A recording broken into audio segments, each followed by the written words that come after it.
Assalamualaikum warahmatullahi wabarakatuh. Jumpa lagi dengan saya Zulfi Andri Koto. Dulu ketika di kampung, di Palanta, di rumah makan, di warung-warung, tempat ngopi,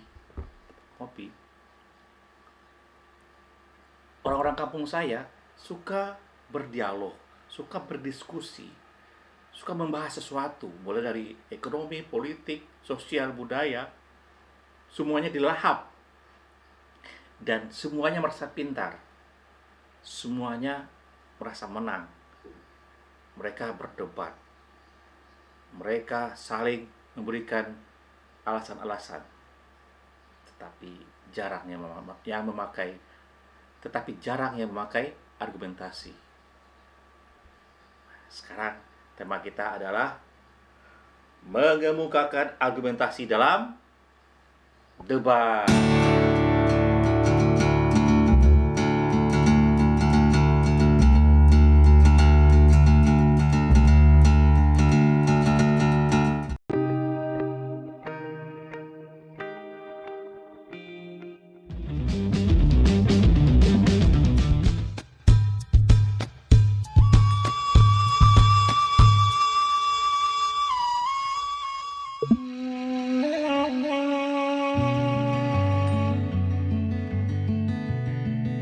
Kita sumber bencana itu.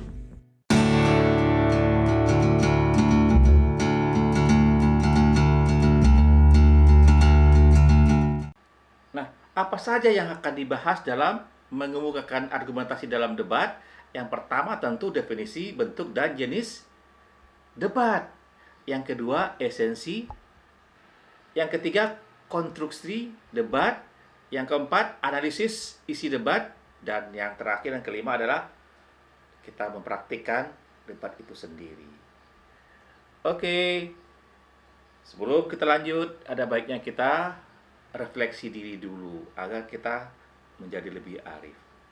Lihat, saya pilih kalimat yang sederhana tapi sangat dekat dengan kita, yaitu kedewasaan bukan dilihat dari usia, tetapi dilihat dari sikap dan tindakan, tingkah laku. Bisa saja seseorang itu usianya lebih tua daripada Anda, tapi kalau tindakan dan tingkah lakunya, sikapnya tidak dewasa, dia masih anak-anak, Anda bisa lebih dewasa daripada orang yang sudah mempunyai usia lebih. Mari kita menuju ke sana. Sebelum kita lanjut, ada baiknya kita berdoa menurut agama dan kepercayaan masing-masing. Berdoa dimulai.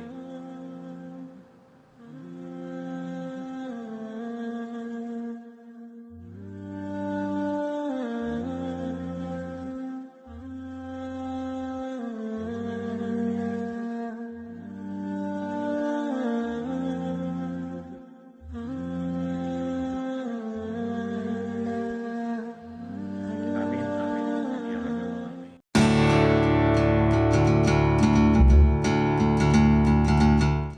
Nah, sekarang yang pertama yang kita bahas adalah yang A, yaitu definisi debat, jenis-jenis debat, dan bentuk debat. Nah, sekarang saya mengambil definisi dari Kamus Besar Bahasa Indonesia. Apa itu debat? Nah, debat diartikan sebagai pembahasan dan pertukaran pendapat mengenai suatu masalah atau isu dengan saling memberi alasan untuk mempertahankan pendapat masing-masing. Itu menurut KBBI. Nah, saya tidak satu ngambil definisi, saya ambil yang kedua, yaitu menurut Wiki Wen. Debat adalah kegiatan argumentasi yang bertujuan untuk menyampaikan pendapat yang bertentangan dengan pendapat orang lain. Penyebab terjadinya debat adalah adanya perbedaan pendapat oleh pihak-pihak yang meyakini pendapatnya merupakan sesuatu yang benar atau kebenaran. Nah, untuk bentuk debat, secara umum orang membedakan dua, yaitu debat Inggris dan debat Amerika. Lihatlah, ini ada skema debat Inggris dan ada skema debat Amerika. Ini ketika lomba nih ya. Nah, mari kita lihat apa perbedaannya. Di debat Inggris ada dua kelompok berhadap-hadapan, yaitu kelompok pro dan kontra. Sementara di debat Amerika ada dua kelompok berhadapan-hadapan juga, tetapi tiap-tiap kelompok menyiapkan tema melalui pengumpulan bahan secara teliti dan penyusunan argumentasi yang cermat. Jadi dia membawa bahan untuk didebatkan, tapi itu sudah diteliti dengan baik. Nah, perbedaannya yang lain adalah struktur dalam debat Inggris berbeda dengan debat Amerika. Penempatan moderator, posisi tim afirmasi, dan tim oposisi berbeda juga. Dalam debat Inggris hanya ada 2 afirmasi dan 2 oposisi. Sedangkan debat Amerika ada 3 afirmasi dan 3 oposisi. Dan terdapat tim netral. Tim netral ini dia tidak memihak kepada salah satu. Dia membahas secara objektif. Terus persamaannya apa? Nah, dalam debat Inggris dan Amerika sama-sama mempunyai tujuan yang sama, yaitu memenangkan pendapat masing-masing sesuai dengan mosi yang diperdebatkan. Jadi mereka sama-sama ingin menang, tapi memakai argumentasi. Itulah bedanya. Itulah bedanya dengan debat kusir.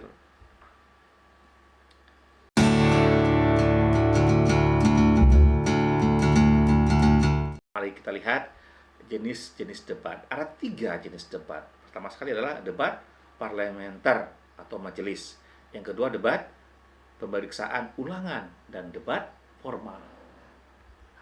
Kita lihat yang pertama, debat parlementer atau orang mengenalnya dengan parliamentary debating. Nah, fungsi debat parlementer ini untuk memberikan atau menambahkan dukungan pada suatu undang-undang tertentu. Di dalam debat parlementer, seluruh anggota debat berhak mengajukan pendapat dan gagasannya. Apakah ia mendukung atau menentang usul yang telah disampaikan setelah diizinkan oleh majelis debat atau moderator dengan disertai alasan yang kuat. Jadi, boleh siapa saja ya. Terus yang kedua, debat pemeriksaan ulangan. Nah, di debat pemeriksaan ulangan ini dilakukan untuk mengetahui kebenaran atau pemeriksaan yang telah dilakukan sebelumnya. Dalam debat ini diajukan beberapa pertanyaan dari saling memiliki hubungan sehingga menyebabkan individu yang diberi pertanyaan dapat mendukung posisi yang ingin ditegakkan maupun diperkokoh oleh pihak yang memberi pertanyaan. Yang ketiga, jenis ketiga adalah debat formal atau debat konvensional atau debat pendidikan. Nah, debat ini bertujuan memberikan kesempatan kepada masing-masing tim pembicara untuk menyampaikan kepada audiens atau peserta debat tentang beberapa argumen atau gagasan yang dapat menunjang atau menolak usulan. Argumen yang disampaikan harus masuk akal, jelas, dan menyangkut kebutuhan bersama. Akal lagi kan itu argumen. Mari kita lihat yang kedua, esensi debat. Apa saja yang termasuk dengan esensi debat? Yang pertama adalah unsur-unsur debat. Yang kedua adalah tata cara debat. Nah, mari kita lihat satu persatu. Apa saja yang termasuk dengan unsur-unsur debat? Mulai dari moderator yang menengahi perdebatan, tim afirmasi atau tim positif atau tim pro, tim pemerintah. Yang berikutnya tim oposisi atau tim negatif. Yang kontra ini ya. Yang berikutnya tim netral. Nah, tim netral ini menyeimbangi ketika ketegangan terjadi. Yang berikutnya lagi penonton atau juri yang dipanggil. Jadi ada juri atau penonton. Jadi tidak harus penonton rame-rame. Juri itu sudah termasuk penonton, tapi tugasnya adalah menilai. Dan berikutnya adalah penulis atau notulis. Jadi setiap kegiatan yang terjadi, setiap debat yang terjadi itu ditulis oleh notulis.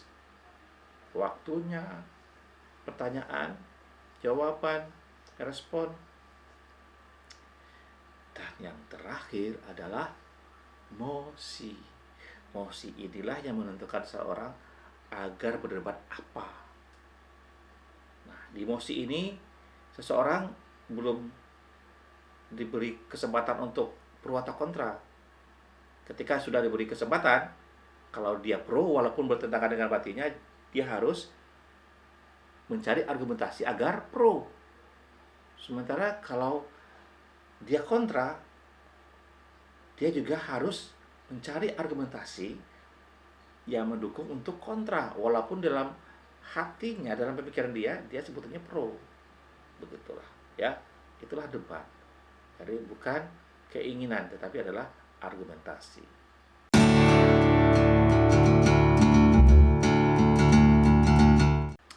Tata cara debat, di sini cukup rumit ya, ada beberapa proses pelaksanaan debat.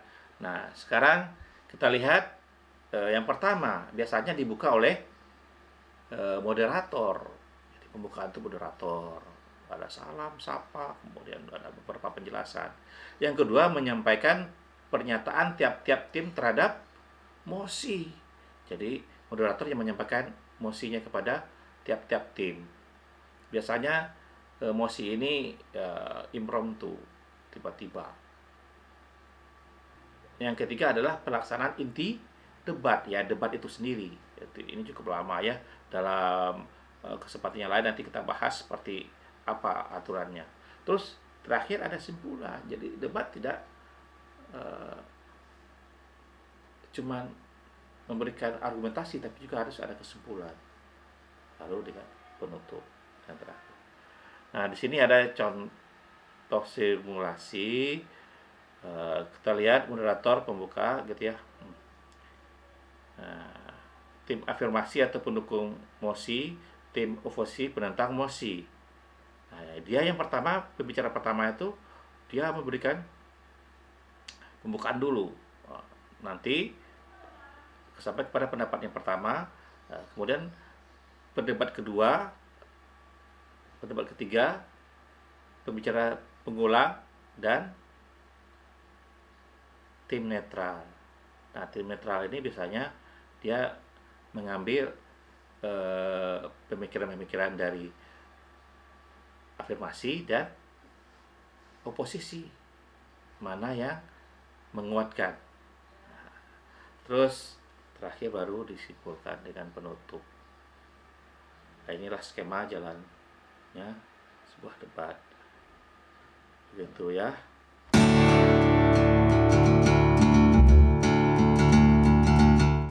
Konstruksi debat. Ada 3 hal yang harus kita bahas di dalam konstruksi debat ini.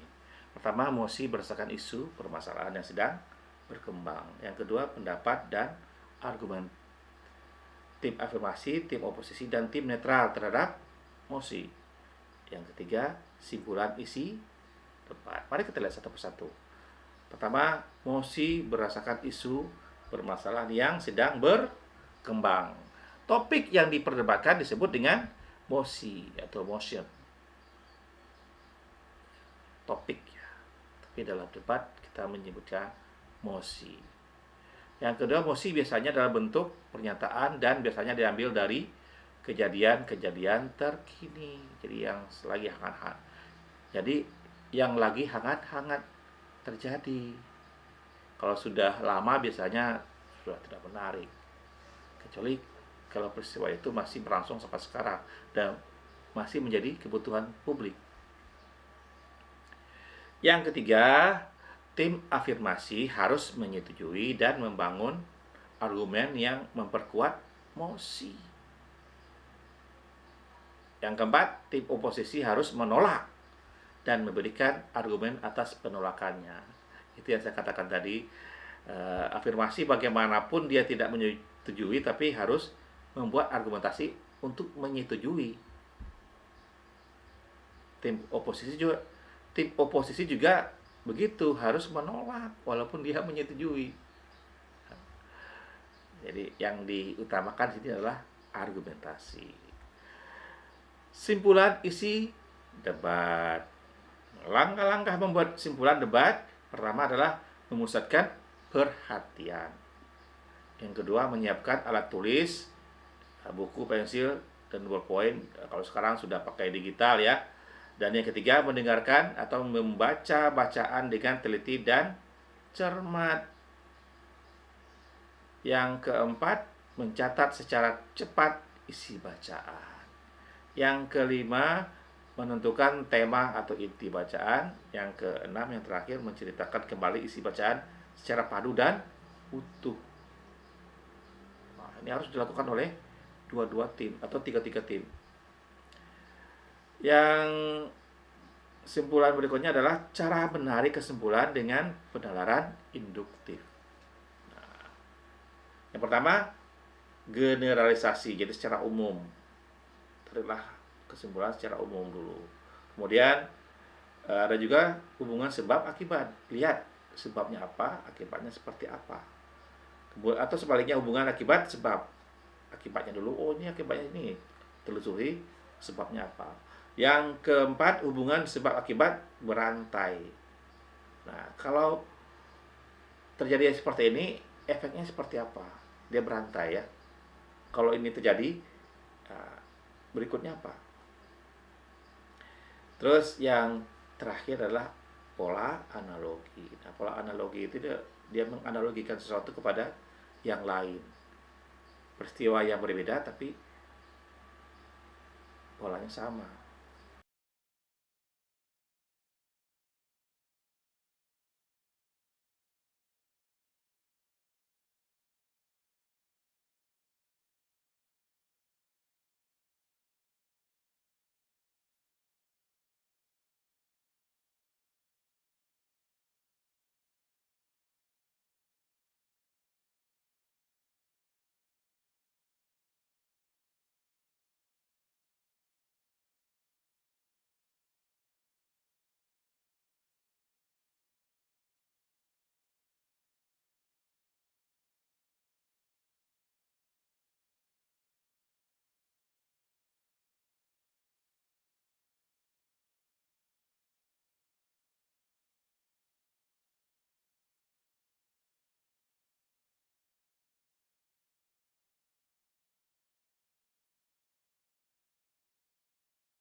Apa saja yang harus dibahas?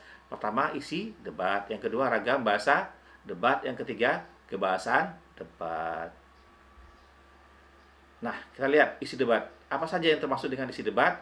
Mosi, pernyataan sikap atau pendapat, dan argumentasi. Nah, ragam bahasa debat. Ciri-ciri. Nah, ciri-cirinya adalah satu, struktur kalimat jelas dan bermakna lugas, tidak ambigu. Langsung kepada pokok persoalan. Yang kedua, struktur wacana bersifat formal atau resmi, atau bukan bahasa pasaran. Mengacu pada standar konvensi naskah. Naskah yang diberikan tadi apa tuh? Itu yang menjadi acuannya. Yang ketiga, singkat, berisi analisis dan pembuktian, menyajikan konsep secara lengkap. Dan yang terakhir adalah cermat dalam menggunakan unsur baik, istilah, kata, ejaan atau kata, kalimat, paragraf, dan wacana. Kita harus patuh terhadap bahasa Indonesia ya. Orang lupa dia berdebat dalam bahasa Indonesia. Banyak istilah-istilah asing masuk ke dalam istilah itu menjadi penilaian. Ciri-ciri berikutnya yang keempat adalah cermat dan konsisten menggunakan penalaran. Jangan nalarnya sekarang seperti ini, berikutnya nalarnya berubah. Ya. Dari penentuan topik, pendahuluan, deskripsi, teori, deskripsi data, analisis data, dan hasil analisis sampai dengan kesimpulan serta saran. Itu harus konsisten. Jadi jangan berpaling ya. Terus yang berikutnya menggunakan istilah khusus yang bersifat teknis dalam bidang ilmu tertentu. Jadi kalau ada istilahnya, sebutkanlah. Jadi istilah itu nanti akan memperkuat ciri-ciri ragam bahasa ilmiah. Yang berikutnya, dapat diukur kebenaran secara terbuka oleh umum. Jadi umum itu menerima, oh ya itu benar itu. Kalau ada yang menyanggah, orang yang menyanggah itu yang akan dipersalahkan oleh umum. Artinya objektif ya. Terus yang terakhir adalah menghindari bentuk persona atau ungkapan subjektif. Nah, kalau untuk fiksi boleh. Jadi boleh membuat ungkapan subjektif yang hanya orang-orang tertentu yang paham. Jadi jangan personal atau persona. Nah, jadi dimaknai oleh secara bersama. Inilah maksudnya. Di bau yang dimaksud di dalam kata bau itu ya yang dua aroma, harum dan busuk. Tapi kalau dalam pengertian persona bisa saja bau yang busuk.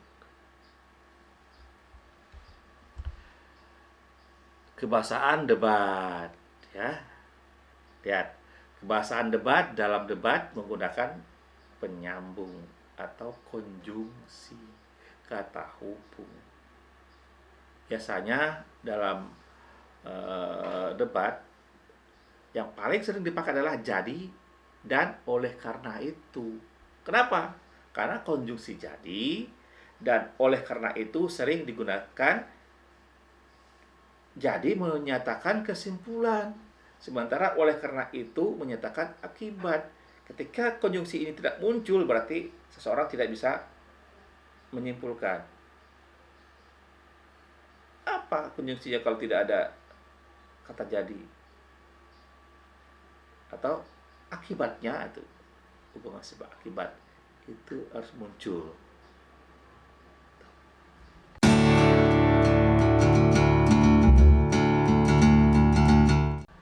Praktik debat. Ada 3 hal yang harus kita kaji. Pertama sekali susunan mosi, yang kedua prinsip debat, yang ketiga sistem penilaian debat. Kita lihat satu persatu. Susunan mosi. Langkah-langkah merumuskan mosi debat. Yang pertama, pilihlah mosi debat yang seimbang. Artinya tidak memihak kepada salah satu oposisi, tidak memihak kepada salah satu tim. Terus kedua, pilihlah mosi yang menarik. Yang menarik di sini ya biasanya banyak dibicarakan oleh publik atau menjadi masalah publik. Yang ketiga, fokuslah pada suatu peristiwa atau kondisi. Jadi kalau sudah ada peristiwa, misalnya COVID sekarang, ya fokusnya kepada COVID. Nah, logika orang itu akan langsung mengarah ke COVID itu. Dan yang keempat, berilah solusi untuk mosi yang Anda ajukan. Jadi ketika kita memilih mosi, kita juga mencari solusinya apa. Jangan sesuatu yang kita ajukan itu mosinya nggak jelas, kita sendiri juga tidak tahu. Jangan, carilah solusinya. Kita sudah punya solusinya, walaupun solusi itu akan diperdebatkan lagi gitu. Yang kelima, pilihlah mosi debat yang layak. Ada terjadi sekarang tapi tidak layak, misalnya masalah pribadi itu atau skalanya kecil, skala rumahan, tidak melibatkan orang banyak, jangan. Jadi layak. Ukurannya apa? Ukurannya menjadi persoalan bersama. Kalau sudah ada dimunculkan di berita, itu bagus dijadikan posisi. Prinsip debat. Yang pertama, pertanyaan atau tantangan hendaknya dikemukakan secara profesional, tidak seperti di pasar, bukan karena kemarahan, tapi profesional karena ingin menggali argumentasi. Tindakan yang kiranya menghina, merendahkan, atau komentar yang menyerang pribadi tidak dapat diterima, itu tidak profesional. Yang kedua, analisis kritis, sintetis, keterampilan retorika atau berbicara, dan inteligensi, kemampuan untuk merasakan dan memahami merupakan kunci sukses debat.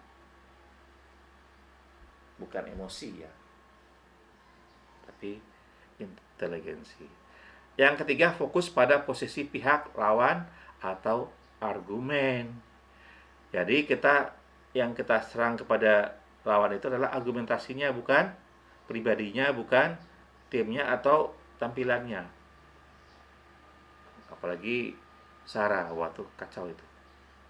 Yang keempat, batasi argumen maksimal 3 poin. Jadi jangan terlalu berat, banyak argumennya banyak. Fokus saja maksimal 3. Karena 3 itu sudah banyak gitu. Karena dengan fokus orang akan paham. Yang kelima, gunakan logika dalam menyusun dan menyampaikan argumen. Logikanya masuk kepada pemikiran kita, jangan mengada-ada. Prinsip debat. Yang keenam, yaitu ketahui kesalahan umum dalam berpikir seperti kesalahan logis, dan gunakan secara efektif dalam menyangkal argumen lawan. 7. Sajikan konten substansi dengan gunakan selalu data atau fakta yang berhubungan dengan pendukung pandangan Anda. Yang kedelapan, pastikan kesahihan semua bukti eksternal yang disajikan dalam argumen. Yang kesembilan, kesimpulan dalam debat merupakan posisi kesimpulan final. Jadi kalau sudah disimpulkan dalam debat, sudah berakhir.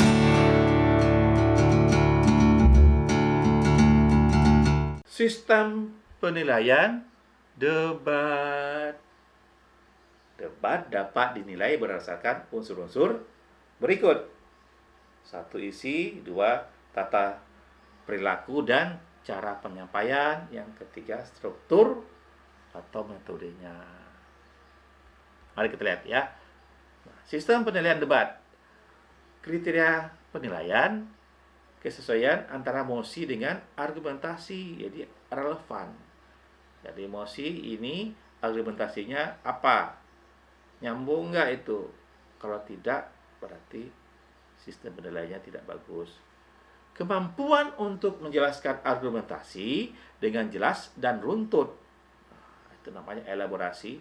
Jadi bisa nggak dia menjelaskan dengan runtut, masuk akal?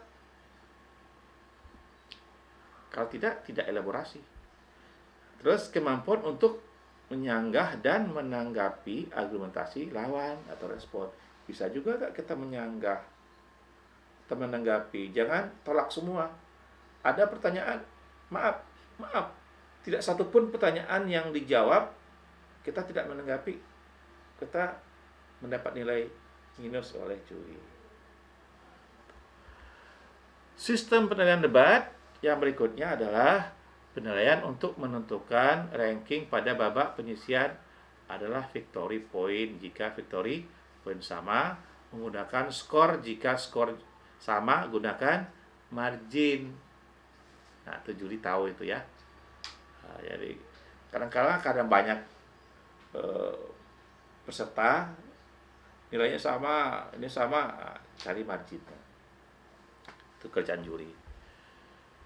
Itulah hal-hal yang harus kita perhatikan dalam berdebat.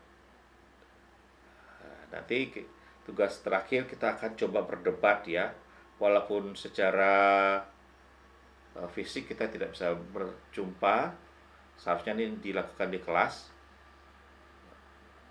Tapi nanti kita buat cara agar debat itu terjadi. Karena tahun 2020 kemarin debat itu tetap berlangsung secara virtual. Ada pemenangnya. Hebat kan? Nah, kita mengacu itu nanti ya. Oke, jumpa lagi. Assalamualaikum warahmatullahi wabarakatuh.